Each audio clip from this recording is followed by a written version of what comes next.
Jama'a assalamu alaikum warahmatullahi wabarakatuh. Akkam fayyaa nagaya keessanii jirtu.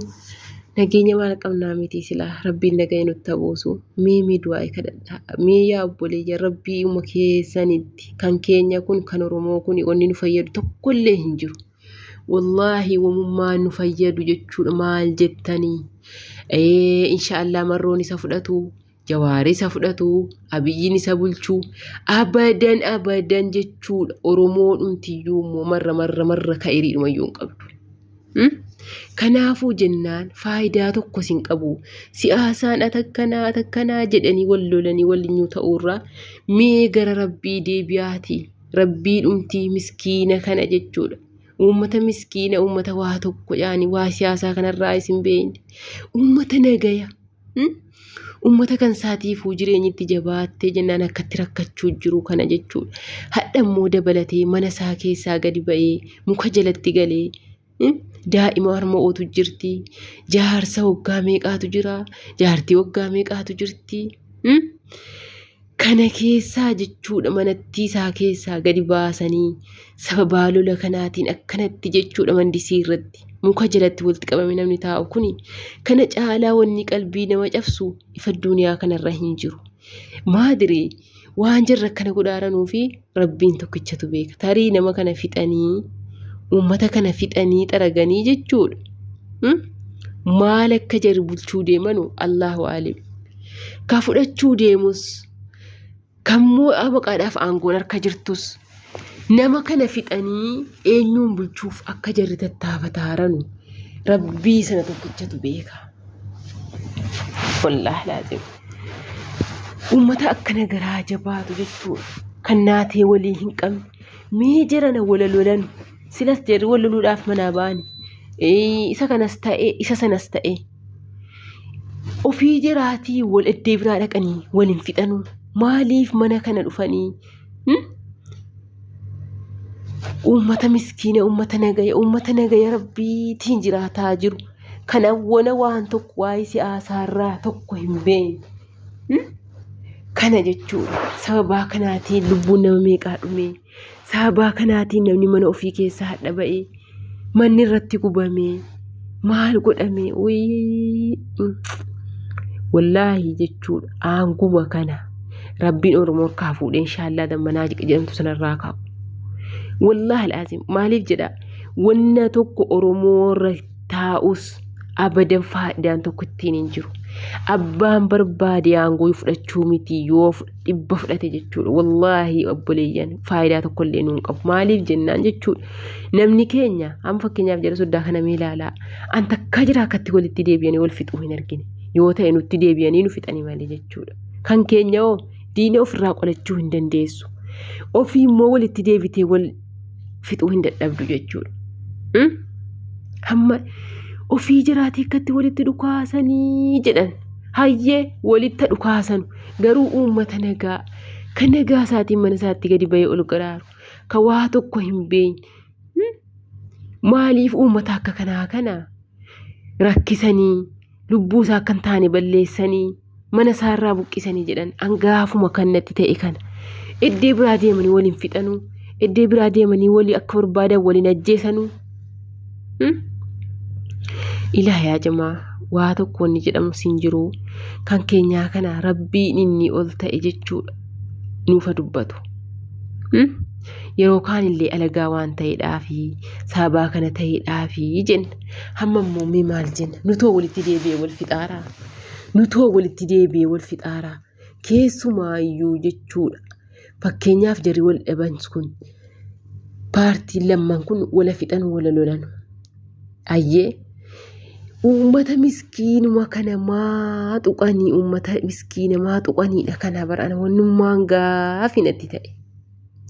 Yeroo kana wanni uummanni gochuu qabu Oromoon kutaan 11 otuu ta'e otuudha yaani namni keenya waliin jaallatu.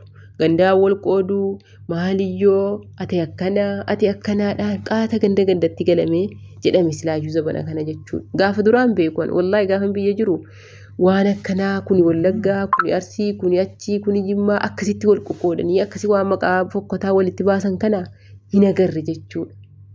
Ammoo zabana kana ka Jimmaa Arsii jibba, ka Arsii Jimmaan jibba, ka Wallaggaa akkas hundi jechuudha. Oromoon kutaan kudha tokko kan wal jaallattu hin jiru. Namni Oromoodha kun obboleeyyan keenya jedhee wal jaallatu hin jiru.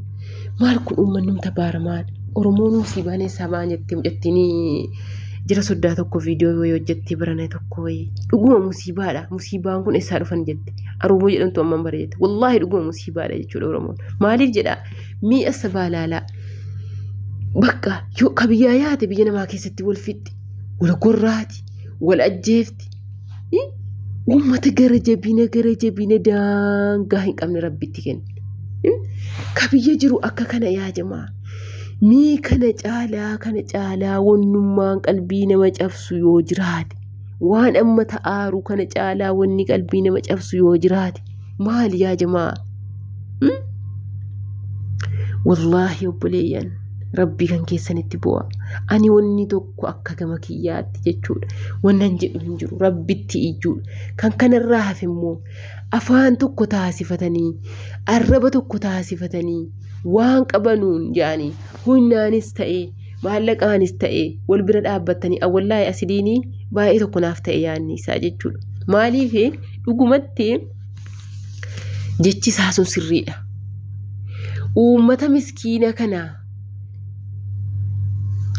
ergii akka kana jechuudha. Jarri akkatti gamtaadhaan bahanii uummata nagayyaa irratti lola bananii, uummata waa tokko hin beekne irratti lola bananii fixaa jiraatanii jaraafis meeshaan bitamee kennameefii jennaan.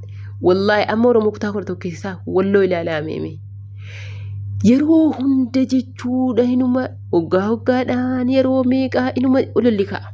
Garuu takkaa mootummaan tokko jechuudha. An takkaan argine mootummaadhaa wanta tokko waa'ee walloo kana yoo ta'u garuu ofi jiraate ofirraa dhorkani. Hamma danda'anuun ofirraa dhorkanii iddeetti jabaatettis immoo wareegaman jechuudha. Qabeenya kee irratti, haqa kee irratti, mana kee irratti hamma dandeessu loladhuutiyye yoo sitti jabaate immoo kalas du'i. Wallaahi sana wayya filannoon. Namni keenya yeroo kana akkasitti gamtaa walitti ba'ee yeroo kanaa kutaa wal qooduu dhiisee, gandaa wal qooduu dhiisee, wala fixanu kaddee barbaadan dhaqanii wala fixanu jarri lamman maal uummata miskiina maal hojjechuudhaa lafarraa fixan. Rabbi dhabama jara haa godhu. Aangottiidhuma kana inshaallah Rabbi Oromoo waan jedhamte kan harkaa fuudhee wallaahi ajib waa tokko faayidaan qabaataa hin jiru. Ergii yoomiyyuu jechuudha uummata keenya irraa imimmaan qoruutti hin qabu. Gaafa sanas kanum, gaafa addaas kanum. Ergii akkas ta'e maali faayidaansaa? Faayidaa tokkollee hin qabu jechuudha.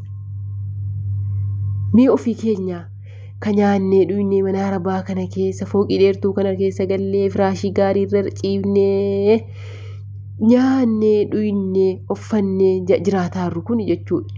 Manattii keenya godottii biyya keenyaatti gallannee akkatti cinqamuu jirra. Mana jechuun yaa jamaa wallaahi mana jechuun jechuudha. Godoo balloo afurii yoo taatellee godoo balloo afurii kan keessa taa'anii midhaanii gansana beektan isaa yoollee isii taate jechuudha. Mana ofii jechuun qallii miti jechuudha. Otuu fooqii dheertuu kana keessa teenyu, otuu nyaannee garaa guuttannee jennu, otuu uffannu, otuu dhuynu mana kana keessaa biyya kana keessaa gallii yoon biyya keenya jiraan yaa Rabbi nu galchi jennee akkatti ganamaaf galgala ba'uu jirra jechuudha. Ishii jara kana immoo mee bakka jiraa bu'aa sabaa waan nyaatan hin qaban, nyaatanii garaadhaa hin qaban, lola irratti baname, mana jiraa keessaa gadi ba'anii muka jalatti galan, jaarsa dadhabaa keessa jira, ijoollee daa'ima keessa jirti.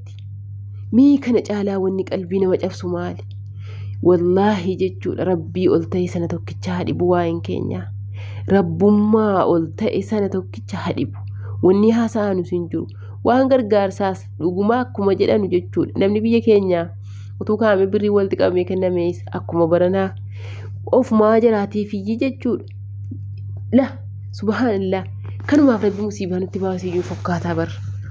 Namni biyya Itoophiyaa sun jechuudha keessumatti namni maqaansii Oromoo jedhamtu uummanni gara jabeenyi daangaatti darbe suni hatta obboleessa isaa yoo ta'e obboleessi isaa asii agabuu yoo bulaa jiraate daantaan qabu ka ofiitii garaa guuttatee nyaatee bulu barbaada malee adda gaafa dhaqee birriin akka ga'u jechuudha ofii isaatii bashannanee waan barbaade bitatee waan itti tole bitatee nyaata isaa dhugaatii isaa bitateeyyi dhufee garaa isaa guuttatee nyaatee mana isaa keessa bulee ittiin mana gaarii ijaarratee ittiin firaashii gaarii bitatee bashannana malee obboleessa kiyya miskiina birriin kun birrii saaba miskiinaatiin bu'ee jedhee haqa laalee kennuufi hin qabu kennuufitti hin qabu. Namni biyya keenyaa hundinuu ofuma jaallata.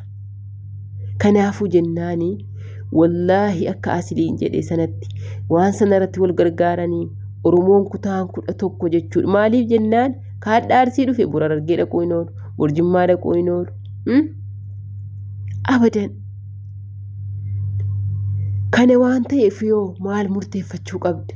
Namni kun maal murteeffachuu qaba? Yeroo kana ana biyyiin deeggaraa, an Jawaariin deeggaraa, ani Marroon deeggaraa waan akkanaa dhiisaa. Jarri sadanuyyuu kayrii tokko nuun qaban. Wala Jawaar, wala Marroo, wala Abiyyi. Wanti tokko namni kayrii tokko nuu qabu hin jiru. Namni faayidaa tokko nuu qabu hin jiru. Ergisaatii kana jechuudha. Namni tokko yoo kan nagaa buusu dhibee beekaa meeqa jira? Hayyuu meeqa jira? Kanallee dhowwee sanallee dhowwee yoo loltan illee iddee biraa deemaa. Uummata nagayyaa kana ofirraa dhiisaa. Laalaa inuma finna uummata kana finna. Tayyib eenyuun bulchuuf ree? Uummata fixxani qabeenyi kun akkatti gubama. Midhaan akkasitti gubama. Horiin akkasitti baddi. Ishii maal bulchuudhaaf? Maaliif cinqamtan iyyuu ishii? Aanguma kanaa maaliif cinqamtan? Rabbiin ija aangootii wal isin agarsiisin malee boo. Wallaahi nu gubanii akka jarri ibidda nutti qabsiisan kan abbuma fedhe haa ta'u jechuudha. Ka fudhachuu cinqamaarus haa ta'u, ka fudhatee aangoorra jirus haa ta'u, Rabbiin akka jarri nu guban kana wallaahi guggubee waadee nu agarsiisu. Akka jarri uummata miskiina kana jechuudha boorsisanii mana jaraa keessaa gadi baasanii qalbii namaa cabsan kana wallaahi Rabbii yeroo dhiyoo kana keessatti jechuudha. Imimmaan miskiinaa kana Rabbiin tola lafatti hin buusin. Wallaahi immoo guyya tokko jechuudha. Hinuma dhagahama. Akkasii obboleeyyan wallaahi Rabbii keessan kadhadhaa. Iddee jirtanuun jechuudha. Du'aayii wanti ni dadhabe tokko ittiin hin jiru. Akka amantii keessaniitiin waa tokko jechuudha. Gama siyaasaatiin wanti tokko wanti fayyadu tokko ittiin hin jiru. Abbaa feete deeggarii. Kanaafuu Rabbii kan keessan jechuudha kadhaatiyyi. Rabbiin inshaallah haqa uummataa kanaa haqa uummata akkatti mana isaa keessaa diinqa isaa keessaa mikinaata malee badii tokko malee ba'ee shaaree irratti ba'ee garaa duwwaa qoonqoodhaan akka sana beela'aa taa'u kanaa jechuudha. Akka Rabbiin murtii ajaa'ibaa jechuudha. Wallaahi otuu hin turin tinuu kennutti Rabbiin kadhadhaa. Iddee jirtanuun yeroo kana ulamaanis qeesiinis silaa taa'uun qabu garuu kan keenya maadiree meerree nama gurguddaa hasaaroo amma kanaan argine waa. Ijoollee tiktookii irra jiran kanatu yoo haasa'u jiru malee waan kanarraa sa'aatii kana iyyuudha laakkatti quba gurra kaatanii iyyuudha. Wallaahi waan akkatti qalbii nama cabsu subhaanallah. Maal goona sidhaayyuu alhamdulillahi rabbil aalamiin jenneetuma rabbii keenyaa shukurii galchina malee waan nutti dhufe waan rabbiin keenya kan nutti godheef Allahu aalam isatu beeka. Rabbiin khayrii dhumaaf nuuf taasisu.